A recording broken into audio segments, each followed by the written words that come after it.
Bonjour, je m'appelle Christophe. J'ai une question pour vous. 1983, vous avez fait quoi? Moi, j'ai commencé sur de marquer comme Skeletor. Et une vingtaine d'années plus tard, j'ai fait connaissance avec un monsieur qui s'appelle Petit Pierre, que vous voyez le nom là-dessus. Et avec lui, on a commencé une discussion pendant une foire sur les outillages. Et moi, comme horloger, j'adore les outils bien faits, comme les montres bien faits aussi. Et lui, il a dit, regarde, je te propose un coffret de luxe, comme celui-là. Cette boîte, ou l'écrin, comme on appelle aussi, elle est faite aussi en bois local. Chaque outil, et c'est pas un ou deux, c'est 54 outils qui étaient fabriqués avec les idées de être belle, en même temps aussi super fonctionnelle. Et l'outil elle-même, ou la fabrication de tous ces outils avec le boîtier, ça a duré 1 année et demie. Alors les outils, il faut savoir, pour un horloger, c'est sacré. Pourquoi? Parce que l'outil, on adapte à nos mains. Je commence avec la loupe. C'était aussi un des premiers sujets qu'on a regardé ensemble avec la maison Petit Pierre. C'est comment on peut avoir une montre un petit peu luxueuse, mais qui est sympa aussi au niveau besoin, au niveau outillage. C'est quand même notre troisième œil. Hein. C'est avec celui-là qu'on regarde tout le temps. On a une monoloupe d'ailleurs. Je ne sais pas si vous vous êtes demandé une fois pourquoi on n'a qu'une seule loupe et pas deux. Pourquoi? Quand ça veut voir les niveaux. Et avec une seule loupe, ça marche tip-top. Et ça, c'est pas n'importe quelle loupe. Cette loupe, elle est en ébène. Ça veut dire qu'elle est hyper agréable à porter. Elle tient bien. Et on peut agrandir 3 fois. Ça, c'est la base. Et ajouter cette optique ici pour avoir un agrandissement de 8 fois. Ce qui est complètement nouveau. Avant, on n'avait pas ça. On était obligé de changer la loupe carrément.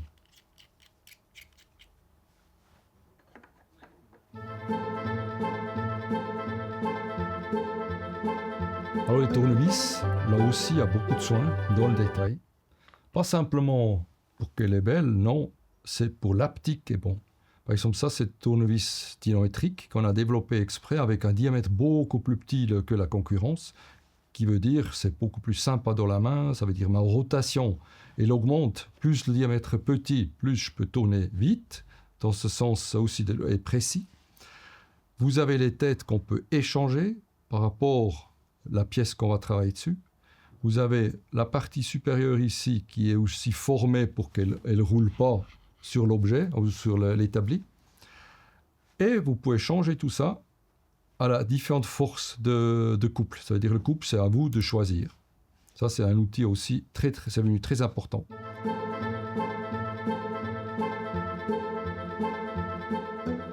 Pour les tournevis de différents diamètres, vous voyez ici, vous avez une tête assez grosse.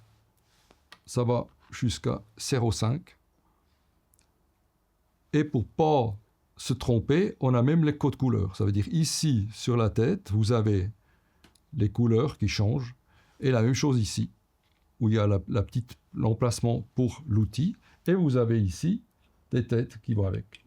Par exemple, le jaune qu'on a vu là, celui-là, il va avec ce tournevis. Et là, on a la mèche d'échange qui est déjà prête.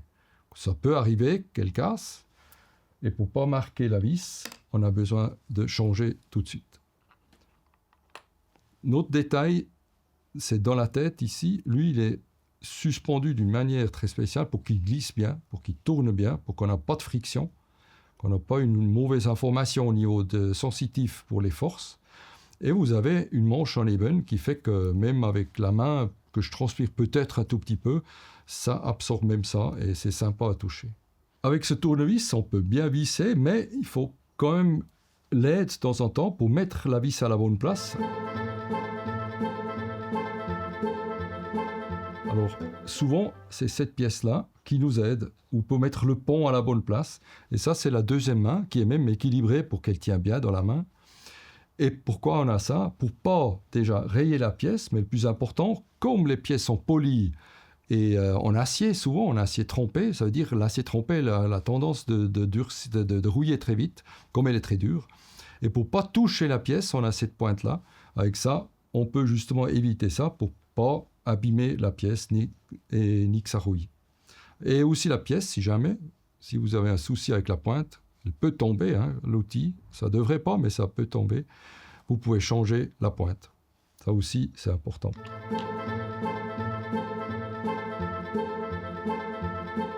Là, on va au Bruxelles. Bruxelles, ça veut dire quoi? C'est un outil. Il n'y en a pas qu'un. On a ici 3. Pourquoi? Parce qu'on a un outil de base, ça veut dire une Bruxelles de base, avec lequel on touche la majorité des pièces. C'est la pointe qui n'est pas très fine. Elle est faite souvent en maillechort ou en nickel pour ne pas rayer les pièces. Pour pas aussi d'abîmer les pièces si on touche. Hein. Ça, c'est le Bruxelles basique, c'est-à-dire c'est notre deuxième main aussi, on appelle ça. C'est vraiment les deux outils, celui-là et celui-là, qu'on utilise tout le temps, comme les tournevis. Et vous avez des Bruxelles adaptés à leur propre fonction. Par exemple, ici, si on fait l'emboîtage, on va mettre les aiguilles sur place. On a besoin d'une Bruxelles extrêmement plat et pas très pointu pour tenir les aiguilles, pour les positionner juste et pas les rayer. Ça, c'est le deuxième, pardon. Et ici, vous avez le fameux Bruxelles pour le balancier ou les spiraux. Alors, les spirales, le problème du spiraux, il est plus fin qu'un cheveu. Alors, il faut faire hyper attention pour pas justement l'abîmer ou plier à la mauvaise place. Alors, il faut vraiment maîtriser le mouvement. Et pour ça, on a besoin le Bruxelles le plus fin que possible. Ce qu'il faut savoir dans les Bruxelles, c'est pas simplement leur forme qui est importante, comme ici, celui-là qui est tout fin pour les spiraux. Non, c'est aussi la matière.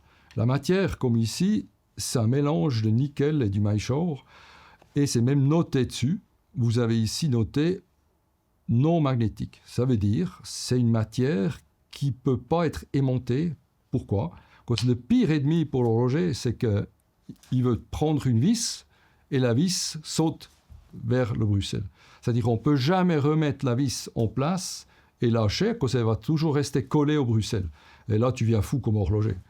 Et justement, tous ces outils qu'on touche tout le temps, comme la tournevis, elle aussi, elle est désaimantée pour ne pas avoir ce problème avec le magnétisme. Comme la vis, c'est les 0,2, 0,3, je peux vous dire, c'est plus fin qu'un cheveu. C'est tellement léger, ça flotte même sur l'eau. C'est juste pour vous donner la dimension d'une vis comme ça pour les horlogers. Prochain objet, c'est un couteau. Couteau suisse, tout le monde connaît. Mais ça, c'est un couteau suisse des Suisses horlogers ou des horlogers suisses. C'est pas simplement la coupe qui est importante. Ça, on l'utilise tout le temps. On a les petits morceaux de bois, comme vous avez ici, bien sûr aussi dans la boîte, pour justement faire la pointe et nettoyer les pièces. On utilise ça pour ça. Mais autant important pour les anciens boîtiers, les anciens montres extra plates, eux, ils n'avaient pas la place pour pouvoir être fixés avec les vis. Alors on avait ce système, un ouvre-boîte, si on veut, pour glisser entre la carrure et le boîtier pour ouvrir le fond. Ça, c'est un outil hyper précis aussi, qui coupe justement pas, mais qui a la capacité de rentrer dans les matières sans abîmer. Ça, c'est un couteau typiquement horloger.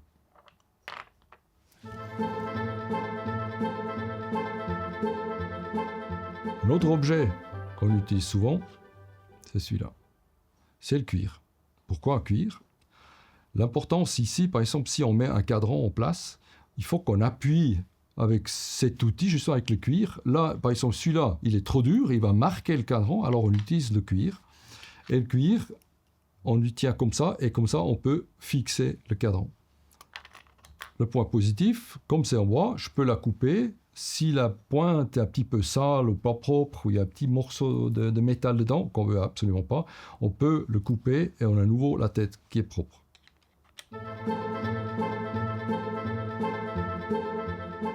Alors, des autres outils qu'on adore, les horlogers, c'est cet outil-là. Pourquoi? On peut ici rentrer sous les aiguilles et enlever les aiguilles, sans marquer le cadran. C'est pour ça qu'elle est aussi polie ici, aplatie, pour ne pas abîmer le cadran. Ça, c'est des outils aussi spécialisés pour l'horloger.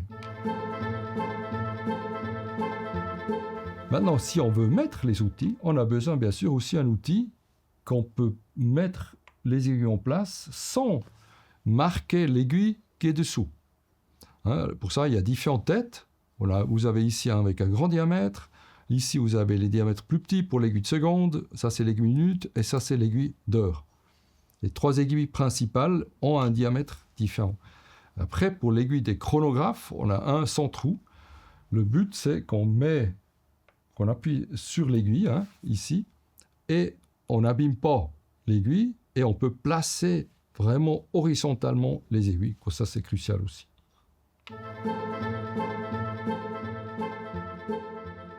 Sur ce tableau-là, qu'est-ce qui manque encore? Ce qu'on n'a pas encore expliqué, c'est le caoutchouc. Ça aussi, c'était une histoire entre Petit Pierre et nous. C'est que l'horloger, il a toujours le problème, quand il met une pièce, par exemple une montre, sur l'établi, il raye.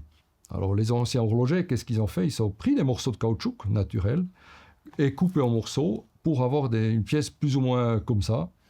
Et quand il a entendu ça, ce besoin-là chez nous, Petit Pierre, il a dit « Non, je vais vous fabriquer ça, je peux faire ça en série et je peux vous même faire les angles que vous voulez pour mettre un boîtier de montre dessus et pouvoir manipuler par exemple la vis ici sans abîmer la montre ni que la montre glisse. » Ça, c'est un outil qu'on utilise tout le temps. C'est omniprésent sur nos établis. Donc, les anciens y avaient fait, je dirais, la génération avant. Avant ça, c'était des bagues métalliques qui tenaient un cuir pour ne pas rayer les pièces. Mais la bague métallique était toujours un risque ici de rayer la montre. Avec ça, on n'a plus ce problème-là. En plus, comme c'est du caoutchouc, ça ne glisse pas. C'est magnifique. Sur ce plateau, vous avez encore 3 éléments. Les petits boîtiers. Ces petits boîtiers, c'est typiquement l'horloger. Il adapte un petit peu tous ces compartiments par rapport à la taille de la pièce qu'on va mettre. Ça veut dire ici, c'est petit, magnifique, même avec le logo au fond, en acier. Là, on peut mettre par exemple les vis. L'horloger, il aime bien avoir justement aussi la place pour les platines ou les ponts. On peut les mettre là-dedans. Et la même chose ici, là, tu peux mettre par exemple les roues. Là, on est complètement ouvert à mettre ce qu'on veut par rapport des besoins de la situation. Alors la soufflette, là aussi, c'est une version de luxe en bois. Ça, c'est la seule au monde, je crois, qui est en bois, qui est magnifique. Pourquoi on l'utilise? Pour déplacer justement la poussière. On n'a pas toujours le luxe d'avoir une aspiration automatique. Alors, on travaille avec ça. Et là, avec la soufflette comme ça, on est très précis. On souffle juste là où on veut. En plus, c'est mécanique. Ça veut dire qu'on peut démonter, on peut changer la tête. Si jamais ça me casse une fois la tête ici, je peux la démonter, je peux tout réparer. C'est magnifique. C'est vraiment la mécanique qui est à l'intérieur, là. On a encore un petit tige en bois qu'on utilise très souvent, là il y en a plusieurs, pour justement qu'on coupe avec le couteau en pointe. Et la pointe, on l'utilise entre autres pour nettoyer par exemple les rubis. Si vous avez dans les pierres, vous avez les rubis qui sont là pour éviter l'usure. Et dans les rubis, on met les tiges des pivots de roues. Et ces pivots de roues, après un certain temps, quand ils sont faits en 4 ans, plus ou moins, ça dépend de la fréquence, une montre a fait un tour du monde. Et c'est quand même beaucoup de kilomètres. Et pour nettoyer ces rubis à fond, on utilise entre autres ces morceaux de bois pour justement enlever la graisse, la partie qui colle, avant de le mettre dans la machine à nettoyer. Tout ce qui est saleté, ça aussi, petit pinceau qui est magnifique, qui est tout fin. Alors si par exemple il nous reste une petite cochonnerie sur le cadran, on peut enlever avec ça en douceur pour pas rayer le cadran. Que si vous avez un cadran dans ce style-là, noir, s'il est noir profond poli, c'est encore pire. Là, vous voyez tout dessus. Alors si vous enlevez, même avec le cuir, on peut le rayer si on fait un mouvement comme ça. Pour tenir, ça va, mais si dès qu'on fait un mouvement en tirant contre le bas, par exemple, avec cet outil, ça marche super bien.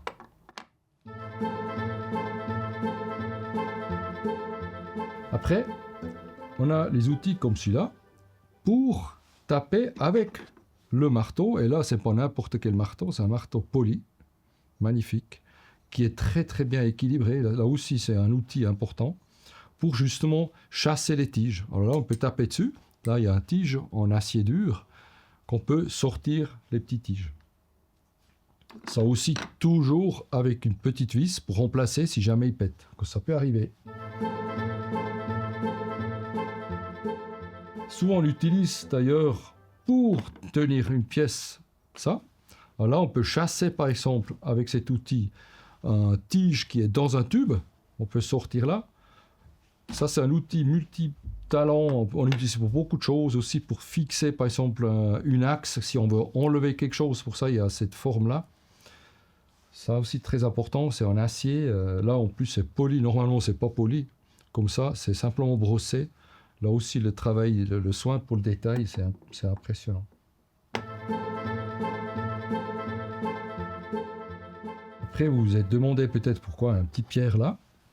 C'est un décusite. On a besoin de ça, cette pierre, pour justement, si jamais dans un tournevis, vous avez là la mèche qui est un petit peu abîmée, on peut tirer dessus pour corriger. Comme ça, elle reste de nouveau parfait pour ne pas user ou marquer la vis.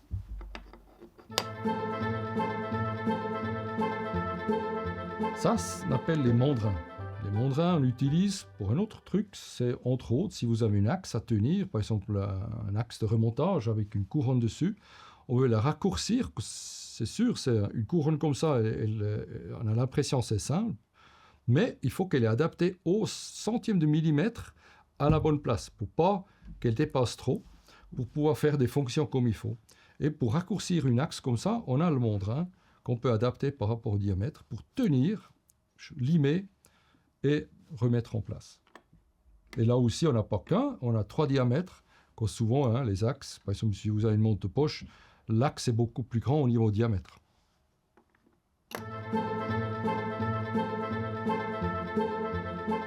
Alors, le dernier outil ici, c'est la pousse-barrette universelle. Pourquoi? Quand cette petite fente, on peut adapter aux différents diamètres. Et ça, on l'utilise pour enlever les bracelets par exemple en cuir ou comme ici en fibre. Ça dépend le modèle. Ici chez nous c'est vissé, mais sur les anciens modèles on avait toujours travaillé avec les barrettes. On descend le ressort, c'est une sorte de ressort qui est dans la barrette et on peut enlever le cuir. Ça va très bien avec ça. Ça va pour tous les différents diamètres, comme j'ai dit. Et là aussi bien sûr la manche elle est en bois, Eben, qui est magnifique au toucher.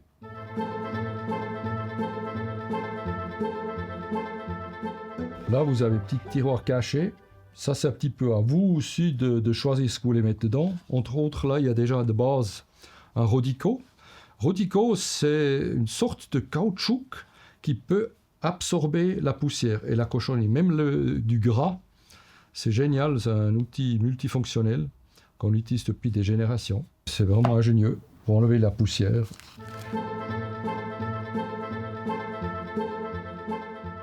Et ici, la petite lingette avec justement une lingette qui polie pas, mais presque. C'est une lingette microfibre qui a une qualité supérieure et une fibre qui absorbe vraiment la poussière, qui fait que ça ne raye pas en nettoyant les montres, les objets surtout en or.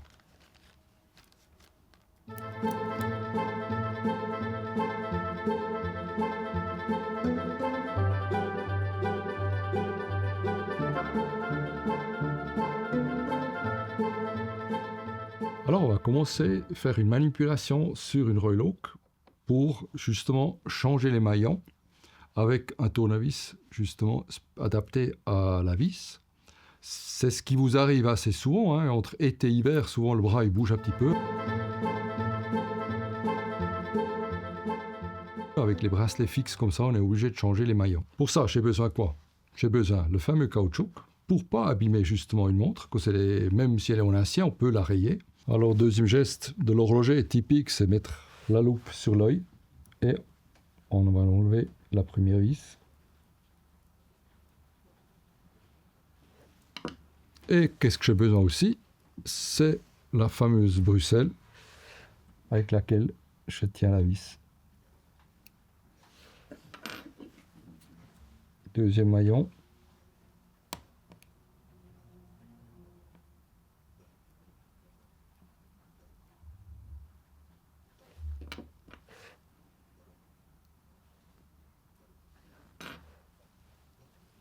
Et comme ça, je peux sortir avec l'autre outil là,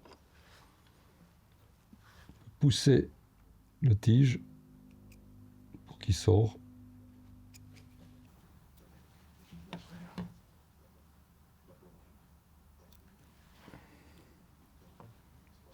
Comme ça, on a déjà le bracelet ouvert.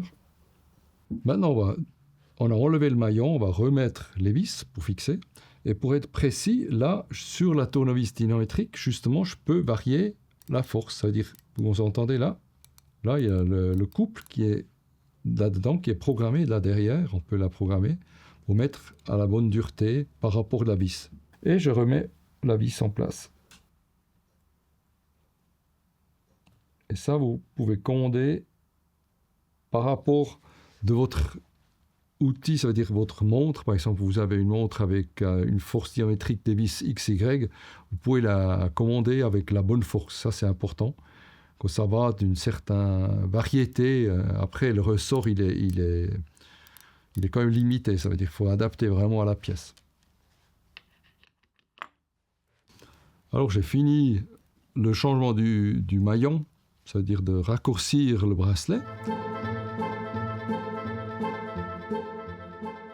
Et on va vous montrer maintenant un autre exemple. C'est l'exemple du montre-bracelet cuir. Ça veut dire un montre-bracelet avec un bracelet en cuir. Et ça, on change différent. Là, on a cet outil qu'on appelle pouce-barrette qui a justement une ouverture en V pour pouvoir rentrer, vous allez voir, sous le bracelet. Là aussi, ce caoutchouc m'aide beaucoup. Je peux appuyer là-dessus. Comme ça, je sais que je vais pas rayer la boîte. Je glisse avec mon outil sous le bracelet et en 2 secondes, c'est enlevé. Et je peux changer le bracelet. Le truc, c'est quoi? Qu'est-ce qui fait l'outil? Il rentre là. Là, vous avez la fameuse barrette. Et l'outil, il rentre là pour la pousser. Et comme il y a un ressort dedans, on peut la pincer comme ça. Et comme ça, ça tient. C'est assez simple comme système. Ça marche super bien. La majorité de mon bracelet ont ce système-là. Et pour remettre, on passe toujours par l'intérieur de la boîte pour pas justement rayer à l'extérieur. On prend nouveau cet embout, on peut la descendre sous la boîte, fait clic et ça tient de l'eau.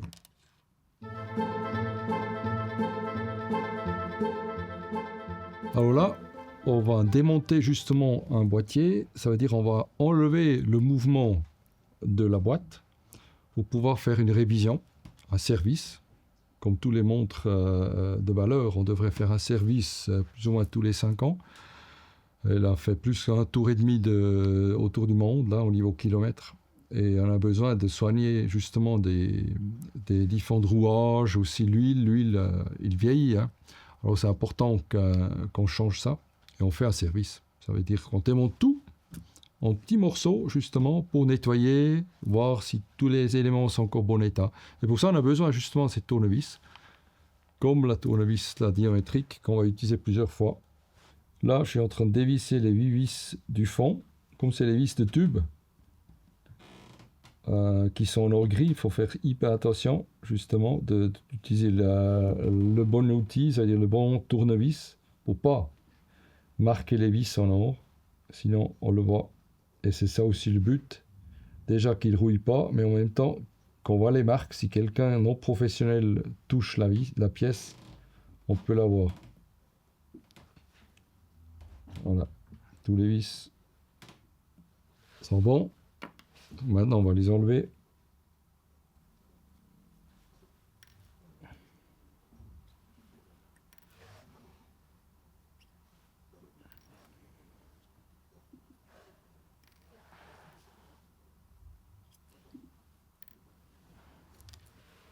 Voilà.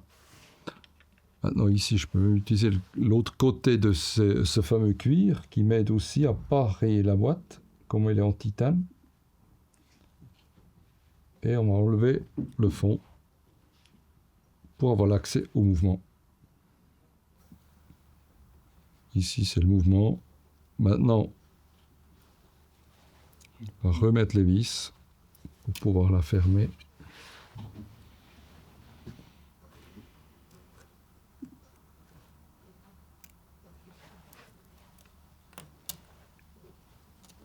Et là aussi, on utilise le fameux cuir, justement pour pas rayer.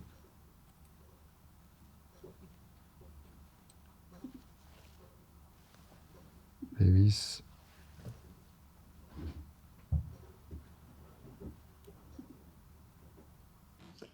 Et comme les vis sont en or gris, on voit une légère différence de couleur. Ce qui est très sympa pour avoir un petit peu de contraste. Voilà. Maintenant, l'importance, c'est que je tourne avec délicatesse le boîtier.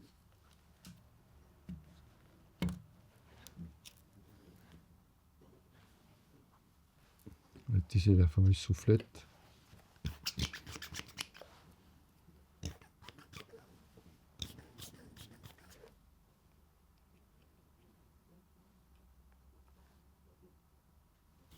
Et on va remettre les vis de fond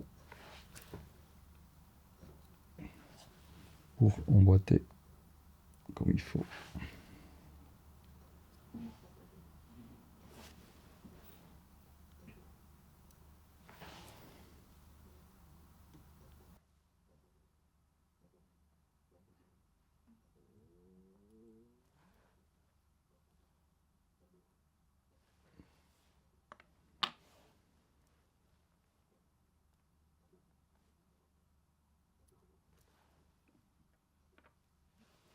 Et on va revisser les vis.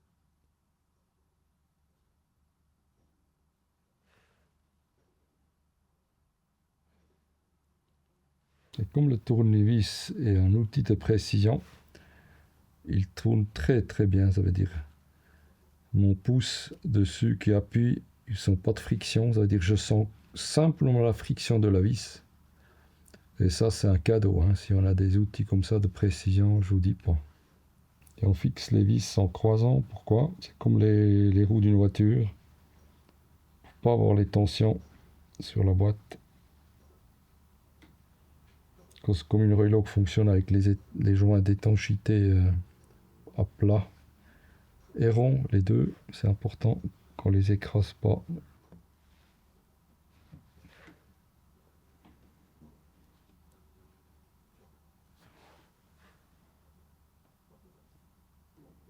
Là, ils sont préfixés.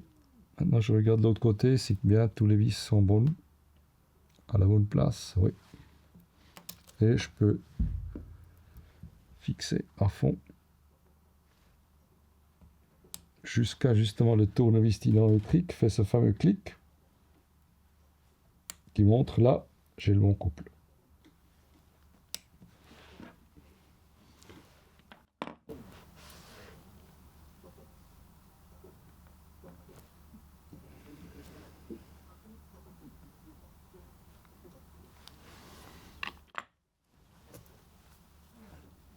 Et si le mouvement tourne toujours, c'est bon.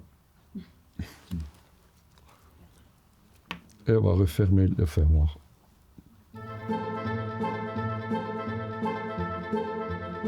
Alors, comme vous avez vu, on a démonté le boîtier pour enlever le mouvement. Maintenant, on s'attaque au mouvement. Pour ça, on a besoin justement aussi de nouveau des tournevis. Maintenant, ce tournevis, il était calibré pour un autre calibre ou un autre mouvement. C'est-à-dire l'ouverture de la vis était un petit peu plus fine que celle-là. Alors, je vais adapter avec ces pierres d'Inde ma tournevis.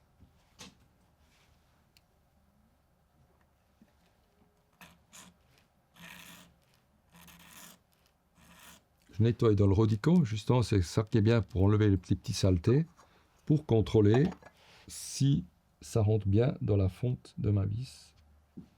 Là, il y a encore un petit peu de jeu. On n'aime pas le jeu.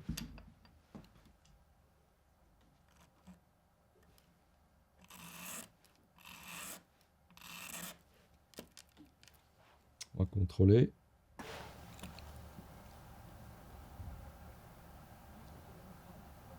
Là, on est bon. Alors vous faites ça jusqu'au moment où vous sentez vraiment que le tournevis rentre dans la fonte et il n'y a plus de jeu. Et là, on sait qu'on est bon. Là, avant de démonter le balancier, je prends à nouveau le Bruxelles qui va un petit peu partout, qui est justement antimagnétique aussi pour enlever la force du mouvement. Comme ça, le balancier il a plus de pression, il ne peut pas casser quelque chose. Et on va lever les vis. Et le Rodico, on l'utilise tout le temps, comme vous voyez, c'est un des gestes importants.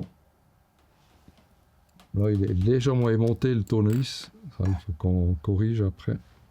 Ça, on peut justement, on a des outils spéciaux pour désaimanter.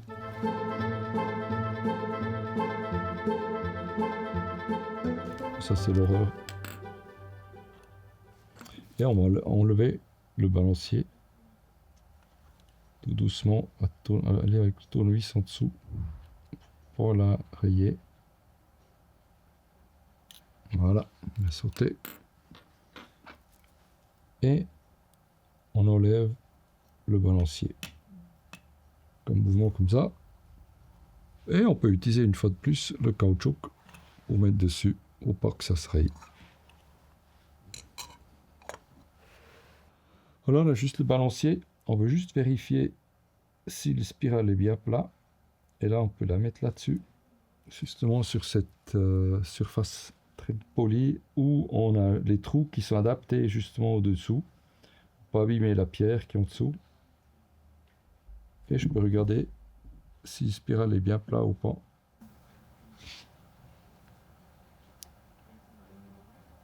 Et pour ça, et si je corrige le spirale, j'utilise justement cette bruxelle qui me permet de toucher le spirale comme ça.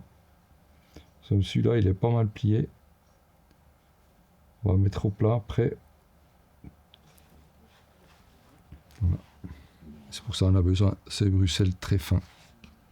Alors, pour fixer certains éléments dans le mouvement, d'ailleurs, on appelle le porte-piton, on utilise les plus petites vis au monde. Pour toucher les plus petites vis au monde, entre autres, il faut justement ces fameux bruxelles qui sont adaptées parfaitement. La pointe, ça veut dire elle est vraiment coupant presque, pour toucher cette vis-là. Ça, c'est la plus petite vis au monde. Elle a un diamètre de 2 dixièmes le filetage et la tête 3 dixièmes. Elle a un tour et demi qu'elle monte. Elle a le pied qui est poli. On voit bien ici. Et la tête. La vis comme ça petit. Hein. Il faut bien la visser. C'est pour ça qu'on a les tournevis adaptés parfaitement avec la tête justement aussi de 3 dixièmes. Celle-là, elle a encore 5 dixièmes. Alors vous voyez bien la différence. Celui-là, il faut adapter encore pour pouvoir visser la vis. Mais pour une vis comme ça, c'est crucial, justement. On a dit toujours il faut 2 fous. Celui-là qui l'a fabriqué, la vis, c'est celui-là qui la visse. Et voilà, pour ça, ces boîtiers sont parfaits. Je vous remercie pour votre attention et je vous souhaite beaucoup de plaisir avec ces outils performants.